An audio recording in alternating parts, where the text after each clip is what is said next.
Vous étiez attendu à une chose étape pour des annonces au niveau du logement. Alors, est-ce que vous pouvez rappeler un peu les annonces que vous êtes venus au Pays Basque?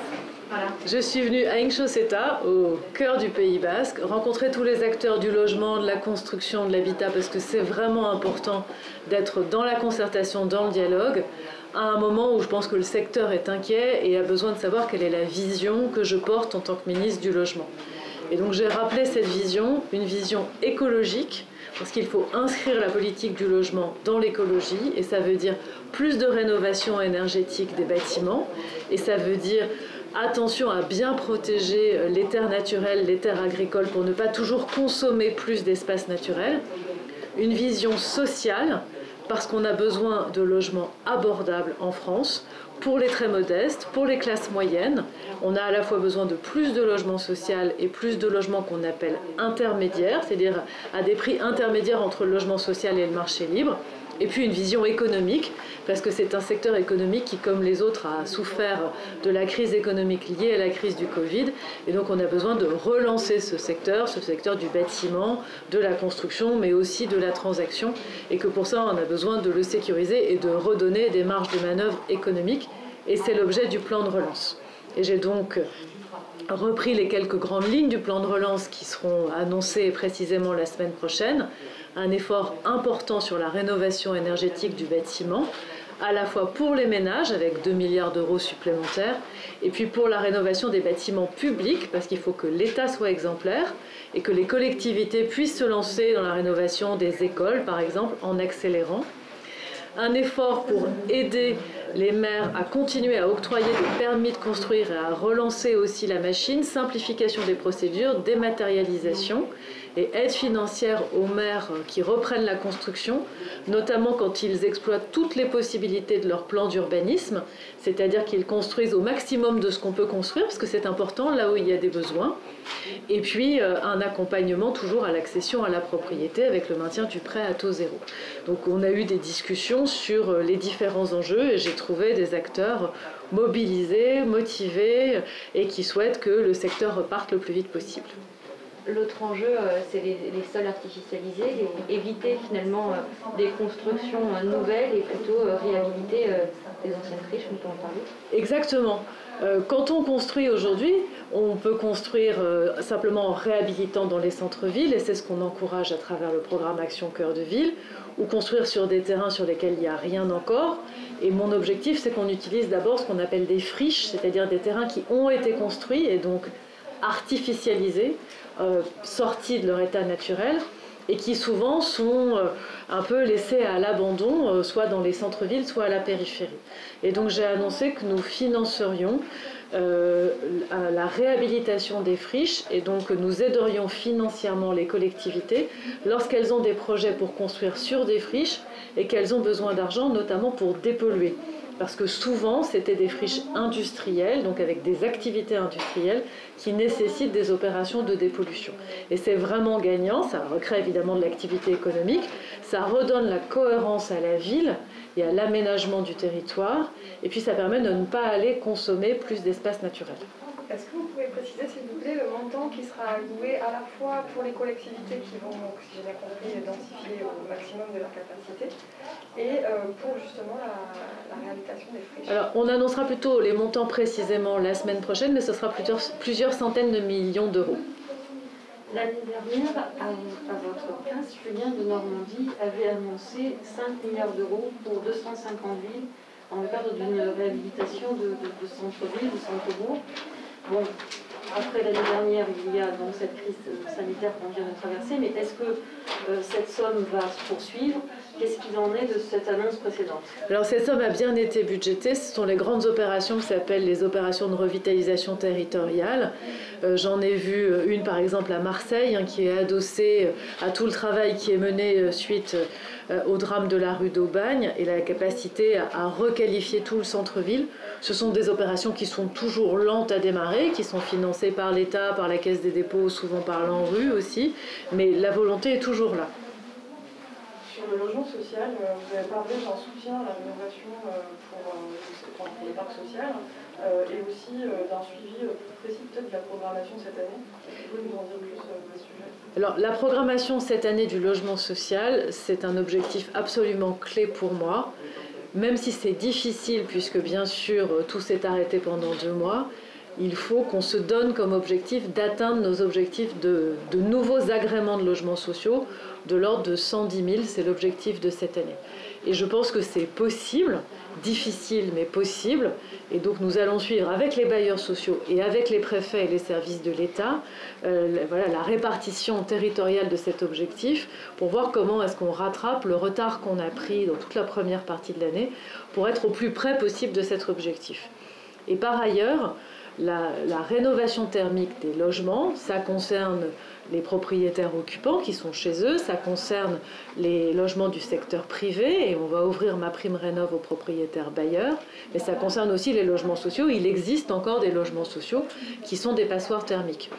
Les bailleurs ont en général pris des engagements assez forts avec des programmes de travaux. Moi, je souhaite qu'on accélère ces programmes, quitte à appuyer financièrement l'accélération de ces programmes pour sortir le plus vite possible des étiquettes les plus basses, hein, F et G, dans les logements sociaux.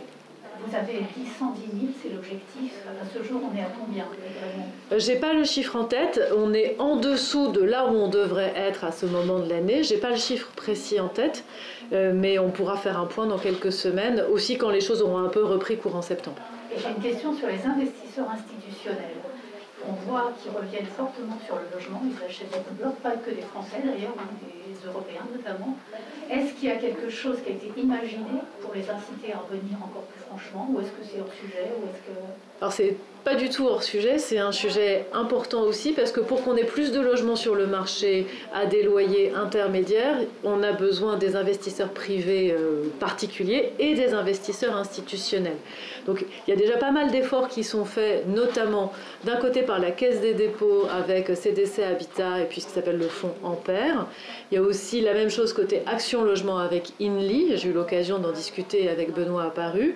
Pas mal de montages intéressants, quelques freins aussi qui ont été identifiés techniques que je souhaite lever le plus vite possible. Et j'aurai une discussion avec un certain nombre d'investisseurs institutionnels pour voir avec eux comment intensifier encore leur arrivée sur le marché. Genre mutuelle, banque, assurance. Genre mutuelle, banque, assurance, tout à fait. Vous annoncez des moyens supplémentaires pour le logement dans le cadre du plan de relance. Le budget est traditionnellement, le secteur du logement est traditionnellement mis à contribution dans les PLF ces dernières années. Est-ce que cette année, vous pouvez déjà nous donner des indications sur ce qu'il y aura dans le PLF? On peut dire, puisque ça a été dit dans le débat d'orientation budgétaire, que le budget du logement sera stable cette année. Donc il sera en légère augmentation et donc il ne sera pas globalement mis à contribution comme les années précédentes. À l'occasion de la dernière table ronde de la matinée, il était question d'équilibre entre État et collectivités territoriales. Un sociologue et un urbaniste ont abordé cette question et ici au Pays Basque, c'est une question qui nous intéresse et vous voulez avoir votre sentiment. Faut-il plus d'État, un équilibre, une synergie? Comment vous le voyez? En fait, moi je crois à la volonté de faire ensemble. Donc la volonté de faire ensemble, ça veut dire d'abord côté État une bonne coordination, parce que les agences c'est bien, mais parfois on est un peu morcelé et l'État arrive lui-même en plusieurs morceaux, donc ça veut dire que toutes les composantes État rament dans la même direction et que ce soit contractualisé avec les collectivités sur un projet. Vous savez, moi j'ai porté 100 contrats de transition écologique quand j'étais secrétaire d'État, avec des intercommunalités qui n'étaient pas normées. On disait aux intercommunalités, écoutez, dites-nous ce que vous voulez faire en matière d'écologie et on vous accompagnera pour le faire. Et ça a donné des contrats extrêmement divers. Certains parlaient d'agriculture raisonnée, d'autres parlaient d'énergie renouvelable. C'était vraiment sur la base du projet du territoire. Moi, je crois beaucoup à ce type de relation avec les collectivités. Alors sur le logement, c'est plus précis, mais il y a plusieurs manières de développer le logement. Et il faut partir de la situation du territoire, de sa culture, de sa géographie, de son histoire. Et donc je crois à ces contractualisations concrètes où on met tout le monde autour de la table, l'État dans toutes ses composantes, toutes les collectivités concernées, parce qu'on veut faire une chose ensemble et on l'a fait. Et le contrat n'est pas l'aboutissement de la discussion, c'est le point de départ, parce qu'après notre objectif c'est qu'il se réalise. Quels seraient, d'après vous, les freins et les obstacles à lever pour relancer la rénovation du parc de logement, un sujet que vous connaissez très bien? En fait, pour rénover le parc de logement, il faut d'abord que ce soit simple, c'est-à-dire que les particuliers, vous, moi, les propriétaires, sachent à qui s'adresser et quel type de travaux faire. Et c'est la raison pour laquelle j'ai développé avec les collectivités des plateformes d'accueil, d'information, des points info énergie qu'on est en train de généraliser partout en France pour qu'il puisse y avoir un conseil neutre et gratuit. Ensuite, il faut pouvoir financer les travaux. D'où MaPrimeRénov' qui va monter en puissance et qui est d'autant plus élevée que les revenus sont modestes. Et enfin, il faut trouver un artisan en qui on a confiance. Et c'est toutes les discussions que j'ai avec la Fédération française du bâtiment et la CAPEB pour monter en compétence sur le label RGE et pour que les artisans soient disponibles, capables de faire et qu'on soit aussi capable de faire des contrôles pour les quelques cas dans lesquels ça ne se passe pas bien. Et on a aussi beaucoup augmenté la politique de contrôle. Meilleur accès à l'information, accès au financement, accès aux artisans. Avec ça, je pense qu'on est en capacité de débloquer. On mobilise aussi les grandes entreprises d'énergie à travers un mécanisme qui s'appelle les certificats d'économie d'énergie. Et ces entreprises peuvent réduire le coût des travaux. Elles sont intéressées à le faire et c'est elles aussi qui vous permettent d'assembler tout ça. Et donc, avec l'aide de ces intermédiaires, on a fait beaucoup de rénovations l'année dernière. Donc, contrairement à ce qui a été dit, en fait, ça a déjà décollé. On a dû faire, de mémoire, 300 000 changements de chaudière l'année dernière et presque 800 000 isolations de combles ou de planchers. Donc, on commence à atteindre des volumes vraiment significatifs. On va prendre deux dernières questions. Vous êtes dans un département où il y a 20% de résidences secondaires, mais il y a aussi des villes qui ne respectent pas leurs obligations en termes de logement social. Biarritz, par exemple, c'est assez connu, c'est pas un cas d'espèce en France, mais qu'est-ce que vous comptez faire pour rééquilibrer, sachant que d'autres communes sont obligées de prendre des mesures de surtaxation des résidences secondaires. On voit qu'on est au dessus de la chaîne très tiraillée. En ce qui concerne les obligations de la loi SRU sur le logement social, il se trouve qu'on est dans la période dans laquelle on fait le bilan des 3 dernières années et on revoit les éventuelles sanctions financières sur les communes qui sont en carence. Moi, j'en discute avec les préfets. Je souhaite qu'on aille au bout de ce dispositif, qu'on applique les sanctions, voire dans un certain nombre de cas que l'État reprenne l'instruction des permis de construire et le droit de préemption, puisque l'État se substitue dans les communes qui manifestement n'ont pas la moindre intention de faire quelque chose. Et il y en a un certain nombre. Je ne me prononcerai pas sur les communes du Pays Basque parce que je ne connais pas suffisamment la situation pour répondre précisément. Mais en tout cas, l'état d'esprit dans lequel je suis, c'est d'appliquer la loi pour arriver à sortir les logements sociaux dont nous avons besoin.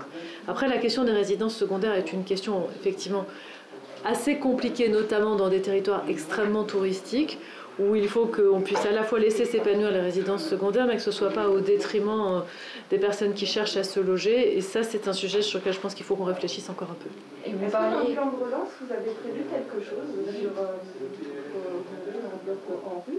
Et par ailleurs, est-ce que vous avez parlé de votre vision, est-ce que vous avez une vision d'action de logement dans les quelques années à venir, à 5 ans, à 10 ans, pourquoi pas, 2 mois? Alors, l'ANRU va évidemment bénéficier des crédits du plan de relance, puisque une bonne partie de ces crédits de rénovation, à la fois des logements sociaux et des bâtiments publics, va être dans des quartiers en rue. Donc, on va pouvoir croiser le sujet thématique vertical rénovation des équipements avec la localisation, et ça viendra en soutien de programmes en rue. Donc, l'ANRU sera bien présente dans le plan de relance. On y a veillé avec ma collègue Nadia Hay, avec laquelle je partage le sujet de la rénovation urbaine. Et en ce qui concerne Action Logement, on est en pleine discussion avec les partenaires sociaux. Donc je pourrais répondre un peu plus tard à cette question. Juste une dernière question. La crise sanitaire, elle a révélé, vous l'avez dit, des inégalités d'un point de vue des logements. Vous le disiez, il faut construire, mais construire intelligemment, de manière qualitative, en respectant la demande finalement et en n'exploitant pas des logements dont les personnes n'ont pas besoin.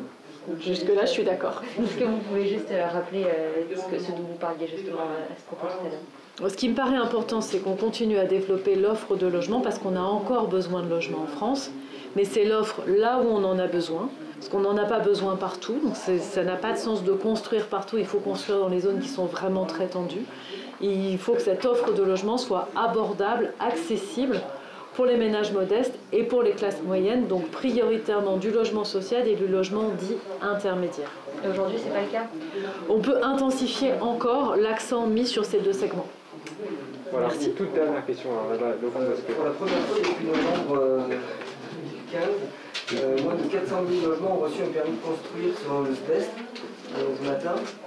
Quelle réaction sur les chiffres de construction? On a vécu une crise absolument inédite. Le pays s'est arrêté pendant 3 mois. Donc, vous vous souvenez, les chantiers eux-mêmes se sont arrêtés. Je pense qu'au plus fort du confinement, on avait 8% des chantiers qui étaient en fonctionnement. Donc, ce qui est vrai pour les chantiers est vrai aussi pour les constructions neuves et pour les agréments. On va passer à un moment historique d'arrêt complet de l'activité que personne n'avait anticipé, qu'on n'a jamais vécu. À charge pour nous maintenant de donner le coup de pied au fond de la piscine qui permet de remonter vite et fort avec les moyens du plan de relance financier et aussi avec beaucoup de simplification administrative. Je crois que c'est un vecteur important. Merci beaucoup, merci à tous. Merci.